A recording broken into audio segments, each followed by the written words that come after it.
It starts with that familiar twinge in your lower back when you bend to tie your shoes, or the way you pause halfway up the stairs, hand on the railing, catching a breath that used to come easy. Maybe it's the sudden unsteadiness when you stand up too fast, that split-second wobble that makes you think twice about walking to the mailbox alone. You tell yourself it's nothing, just aging. But here's what I've learned after 20 years treating patients over 60. Those signals are rarely just aging. They're often the direct result of daily habits that quietly erode your strength, your balance, your heart, and your independence. I'm Richard Miller, and in my clinic, I watch people trade years of vitality for routines they don't even realize are hurting them. The good news? Once you see these patterns clearly, you can stop them. And when you stop them, everything changes. Your knees hurt less, your energy lasts through dinner with the grandkids, you sleep through the night, you walk taller because you're no longer afraid of falling. That's not wishful thinking, that's physiology meeting common sense. Our bodies after 60 are different machines than they were at 40. Muscle fibers shrink. The process we call sarcopenia can steal 3 to 8% of your muscle mass every decade if you let it. Bones lose density at a rate that makes a simple misstep turn into a hip fracture. Your blood vessels stiffen, your nervous system becomes more sensitive to pain, inflammation simmers in the background, fueled by the wrong foods, too much sitting and poor sleep. Each of these changes makes the next one worse. The habits I'm about to share with you accelerate all of them. I want you to picture your future self, not some abstract idea of an old person. I mean you at 75, walking through the farmer's market with your spouse, carrying your own bags, laughing easily, remembering every name. That version of you is still possible, but only if we remove the hidden behaviors that are blocking the path right now. Let's talk about the first one that shows up in my exam room almost every single week. Ignoring persistent pain is quietly destroying more lives after 60 than almost anything else I treat. Pain is not normal. It is information. When you wake up with the same dull ache in your hip that you went to bed with, when your shoulder burns every time you reach for a coffee mug, when that vague pressure in your chest comes and goes, your body is filing an urgent report. Too many people file it in the trash under the heading old age. Here's what actually happens inside you. Chronic pain rewires your central nervous system. Pain signals fire so often that the volume knob in your spinal cord gets turned up. This is called central sensitization. What started as a manageable ache becomes an all-day roar, sleep disappears, muscles around the painful joint tighten to protect it, which creates new pain elsewhere. Before long, you're moving less, which accelerates sarcopenia and weakens bones even faster. I had a patient named Eleanor who came to me after 3 years of worsening knee pain. She loved baking bread for her church group, but had stopped because standing at the counter hurt too much. She told me, "I'm 71, Dr. Miller. What do you expect?" We ordered imaging and discovered moderate osteoarthritis combined with significant quadriceps weakness from years of favoring that leg. The weakness was the bigger problem. We started her on a gentle but consistent program of resistance exercises using only her body weight and a kitchen chair.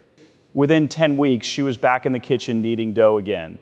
The pain didn't vanish completely, but it dropped from an 8 to a 3. She got her life back because she finally listened to the signal instead of silencing it with excuses. Pain can also be referred pain. That ache between your shoulder blades might be your heart asking for more blood flow. Jaw discomfort that comes with exertion can be angina. A burning sensation down the back of your leg can be spinal stenosis. These are not things to Google and guess about. They are reasons to pick up the phone and make an appointment. What I tell every patient is this: describe the pain like a reporter. Where exactly is it? When did it start? What makes it better or worse? How does it change your day? Bring that information to your doctor. We can investigate with blood work, imaging, physical examination, and when needed, referrals to physical therapy or specialists. The goal is never to mask the pain forever with pills. The goal is to find the cause, fix what can be fixed, and manage what can't be fixed so you can keep moving and living fully. The second habit that steals more healthy years than most people realize is skipping regular medical checkups. I cannot tell you how many times I've heard, "I only go to the doctor when something's wrong." That philosophy works fine until it doesn't. By the time you feel high blood pressure or rising blood sugar, the damage is often already underway. Your risk for cardiovascular disease doubles every decade after 55. Type 2 diabetes can simmer for 7 to 10 years before symptoms appear, quietly damaging nerves, kidneys, and blood vessels the entire time. Certain cancers announce themselves only after they've grown. A simple lipid panel, A1C test, blood pressure reading, and appropriate cancer screenings catch these problems when they're still easy to manage. Take Harold, a 68-year-old retired postal worker who hadn't had blood work in 9 years. He felt pretty good. During a routine visit, his blood pressure was 168/94. His A1C was 6.8. We caught prediabetes and stage 1 hypertension before either had caused a heart attack or stroke. 6 months later, with dietary changes, consistent walking, and one carefully chosen medication, both numbers were normal. Harold still tells people, I saved his life. I didn't. His willingness to show up for a checkup did. These visits are also the single best time to review your medications. As we age, our kidneys and liver clear drugs more slowly. A dose that was perfect at 60 can become too much at 70. Interactions multiply. One patient was taking a common over-the-counter heartburn medication that reduced the effectiveness of his blood thinner. Another was combining 2 supplements that both thinned his blood. We caught both issues during annual reviews and prevented serious bleeding episodes. Make the appointment. Bring your complete medication list, including every vitamin, supplement, and herb. Write down every symptom you've noticed, even if it seems small. Ask direct questions. Do I still need this drug? Are these things safe together? What screenings am I due for? Treat the visit like the important business meeting it is. Your future mobility, clarity, and independence depend on it. The third habit might be the most dangerous of all because it feels so harmless. Embracing a sedentary lifestyle after 60 accelerates every negative change that comes with aging. Your muscles don't just shrink, they disappear at an alarming rate when they're not challenged. Balance receptors in your inner ear and joints get lazy. Bones lose mineral because they receive no mechanical stress. Your heart muscle weakens. Even your brain shrinks in areas responsible for memory when blood flow drops. I've measured this in my own patients. The ones who sit for hours every day lose grip strength, walking speed, and the ability to rise from a chair without using their hands much faster than the ones who move. One study followed seniors for 4 years and found that those who sat more than 6 hours daily had double the risk of becoming disabled. That's not a minor inconvenience. That's the difference between living in your own home and needing assistance with basic tasks. Margaret was 74 when she told me she was just tired all the time. She spent most days on the couch watching television and reading. Her legs had lost so much muscle that she needed both arms to push herself up from her favorite chair. We started with 5-minute walks to the end of her driveway 3 times a day. Then we added simple resistance exercises she could do while holding the kitchen counter. Within 4 months, she was walking to the corner and back. 6 months later, she joined a senior yoga class. The woman who once needed help getting off the couch now does downward facing dog. The transformation still moves me. You don't need a gym membership or fancy equipment. You need consistency. Walk after every meal. Stand up and march in place during television commercials. Use resistance bands or water jugs for simple strength moves. Practice balancing on one foot while brushing your teeth. Garden. Dance in your living room to music you love. The activity that keeps you moving is the one you'll actually do. The payoff is enormous. Better balance means fewer falls. Stronger legs mean you can climb stairs, chase grandchildren, and carry groceries without fear. Improved circulation means less swelling in your ankles and clearer thinking. Movement is medicine, and it's free. The fourth habit is hiding in your pantry and refrigerator. Relying on ultra-processed foods and excessive sugar creates a constant state of low-grade inflammation that damages blood vessels, joints, brain cells, and your gut lining. These foods were engineered to be irresistible. They're also engineered to slowly undermine your health. Every time you eat a sugary snack or a frozen dinner loaded with refined oils and sodium, you trigger an inflammatory cascade. C-reactive protein rises, arteries stiffen, insulin resistance builds, the trillions of bacteria in your gut shift away from the species that reduce inflammation and toward ones that promote it. This is why so many patients tell me their joints hurt more after a weekend of easy meals. Robert came to me with what he called old man arthritis in his hands and knees. His diet was built around microwave meals, sweetened coffee drinks, and evening ice cream. We replaced those with meals built around beans, vegetables, whole grains, nuts, and berries. Within 6 weeks, his inflammatory markers dropped dramatically. His pain decreased enough that he could play piano again, something he had given up 2 years earlier. He still enjoys dessert, but now it's fresh berries with a handful of walnuts instead of a bowl of ice cream. Build your plate around plants. Half of it should be colorful vegetables.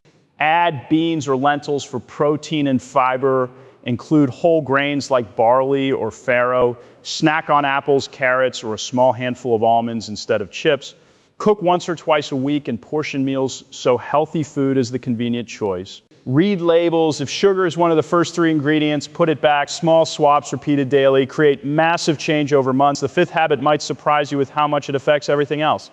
Neglecting quality sleep is like leaving the garage door open every night so mice, raccoons, and weather can destroy your home.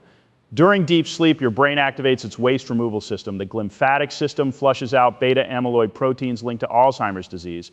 Growth hormone repairs muscle tissue. Cortisol resets. Memory consolidates. When sleep is consistently poor, these processes fail. You wake up with higher blood pressure, worse insulin sensitivity, higher inflammation, and poorer emotional regulation. Many patients who complain of senior moments are actually sleep deprived. Their brains never get the nightly deep cleaning they need. Linda, 66, insisted she only needed 5 hours of sleep. She fell asleep easily but woke at 3 in the morning and couldn't get back to sleep. Her memory was slipping. She felt irritable with her husband. We discovered she was drinking coffee after 2 o'clock and using her tablet in bed. We fixed her sleep hygiene first. No screens after 8 p.m., consistent bedtime, a dark, cool bedroom. Within 3 weeks, she was sleeping 7 solid hours. Her memory improved, her mood lifted, even her blood sugar numbers got better. Protect your sleep like you protect your grandchildren. Same bedtime and wake time every day. Cool, dark room, no screens for at least an hour before bed. If you wake during the night, don't check the clock or your phone. Gentle stretching or reading a physical book can help. If sleep problems persist, tell your doctor. Sleep apnea is extremely common after 60 and easily treated. Restless legs, medication side effects, and undiagnosed pain can all destroy sleep. Fix the cause and everything else improves. The sixth habit is more dangerous than most doctors even discuss.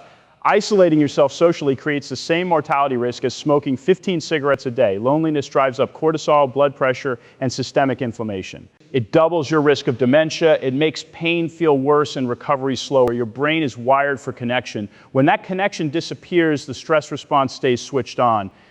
I've watched patients' blood pressure drop 20 points after they joined a weekly card group. I've seen depression lift when someone started volunteering at the local library. Frank lost his wife at 72. Within a year, he had stopped answering the phone. His daughter finally dragged him to my office. He had lost 20 pounds, looked 10 years older, and could barely remember simple things. We treated the medical issues, but the real medicine was getting him back with people. He joined a men's breakfast group at his church and started helping with a community garden. 2 years later, he looks younger than he did at the funeral. He laughs again, his memory is sharp, his blood pressure is normal without extra medication. Connection doesn't have to be complicated.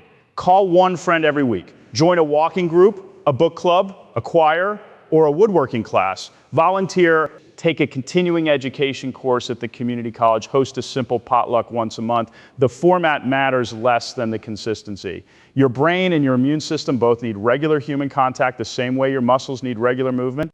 The seventh habit kills more seniors than most people realize. Mismanaging medications and ignoring interactions turns helpful drugs into poisons. Your liver and kidneys slow down with age. A dose that was safe at 55 can build up to toxic levels at 70. Different specialists prescribe different drugs without always seeing the full picture. Add over-the-counter medications, supplements, and the occasional glass of wine, and you have a perfect storm. I review medication lists every single day. The average senior in my practice takes between 8 and 12 different substances. That's a lot of chemistry for an aging body to handle. One common blood pressure medication combined with a common pain reliever can damage kidneys. A popular sleep supplement can dangerously increase the effect of anxiety medication. Grapefruit juice can turn a normal statin dose into an overdose. Patricia was taking 11 different pills plus 4 supplements. She felt dizzy, nauseated, and foggy. When we simplified her regimen and removed 3 supplements that were interacting with her prescriptions, the dizziness disappeared within 10 days. She regained the mental clarity she thought was permanently lost to old age. Keep one master list. Update it every time something changes. Bring it to every appointment. Ask every doctor and pharmacist, is this still necessary? Does it interact with anything else I take? Can we lower the dose, use a pill organizer, never take someone else's medication, never use old prescriptions for new symptoms? Your pharmacist is one of your best allies. Use them. Now, I need to speak with you about something many doctors avoid, but I won't. The 8th habit you must stop is engaging in high-intensity sexual activity without first getting a proper medical assessment, especially if you have any known heart issues, high blood pressure, diabetes, or joint problems. This is not about stopping intimacy. Connection and physical affection remain beautiful and healthy at any age, but the cardiovascular demands of vigorous sex are real. Your heart rate can climb to 130 beats per minute. Blood pressure spikes. The exertion is equivalent to climbing 2 or 3 flights of stairs in a short time. If you have undiagnosed coronary artery disease, that sudden demand can trigger a heart attack. I have seen it happen. If you have osteoporosis or advanced arthritis, certain positions can cause compression fractures or severe joint damage. Medications for erectile dysfunction combined with nitrates for chest pain can cause a catastrophic drop in blood pressure. The solution is straightforward. Talk to your doctor. We are not embarrassed. We have heard it all. We can order a stress test if needed. We can review your medications for dangerous interactions. We can help you understand safe levels of exertion and suggest positions that protect your back and hips. Many patients feel dramatically better once they know their heart is strong enough for the activity they enjoy. Some need minor medication adjustments, others simply need reassurance and a few practical adaptations. Intimacy after 60 can be deeply satisfying when it's approached with knowledge instead of assumption. Don't let embarrassment rob you of both safety and pleasure. Have the conversation. Your doctor wants you to enjoy every part of life, including this one. Each of these 8 habits connects to the others. Poor sleep makes you crave sugar and processed foods. Sitting all day makes sleep worse. Isolation increases pain perception. Pain makes you move less. The cycle feeds itself until you decide to break it. The beautiful truth is that positive changes also multiply. When you start moving daily, your sleep improves. Better sleep reduces cravings for junk food. More energy makes it easier to call friends and schedule that checkup. Pain decreases, mood lifts, 1 change becomes 8. I watched this happen with Mr. Schmidt, the patient I mentioned earlier. He started with daily walks and simple strength exercises. That gave him the energy to cook better meals, better nutrition, improved his sleep. Good sleep lifted his mood, so he felt like calling old friends. Within 18 months, he had lost 20 pounds, eliminated 2 medications, and was traveling to visit his grandchildren without fear of falling. He told me recently that he feels 60 again at 79. You don't have to fix everything this week. Pick one habit that feels most urgent in your own life. Maybe it's the pain you've been ignoring. Maybe it's the way you've been eating. Maybe it's that you haven't had a physical in 3 years. Take 1 step today, schedule the appointment, throw out the sugary cereal, go for a 10-minute walk after dinner, send a text to an old friend. Your body is still remarkably responsive. Muscles can grow at 80. Arteries can regain flexibility, brains can form new connections. The decline most people accept as normal is often just the accumulated result of these 8 habits. Remove the habits and the decline slows dramatically, sometimes even reverses. I've seen it too many times to doubt it. Patients who once struggled to get out of a chair now hike with their families. People who couldn't remember their grocery list now lead book clubs. Men and women who felt old and irrelevant discover they still have decades of meaningful contribution ahead of them. The years after 60 can be the richest ones of your life. They can be filled with travel, hobbies, deep conversations, physical play with grandchildren, and the kind of confident energy that only comes from knowing you're taking care of yourself. So tell me, which of these 8 habits hit closest to home for you? What's one thing you're willing to stop doing this week that could give you back energy, mobility, or peace of mind? Share it in the comments. Your story might be exactly what someone else needs to hear to take their first step. If you found this helpful, share it with your spouse, your sibling, or your friend who keeps saying, I'm just getting old. The more of us who understand these principles, the more of us who get to enjoy long, active, independent lives. Your future self is watching. Make the choices today that let that future self walk, laugh, love, and live without limits. I'll be right here cheering you on with every step. Thank you for spending this time with me. Here's to the best years still ahead.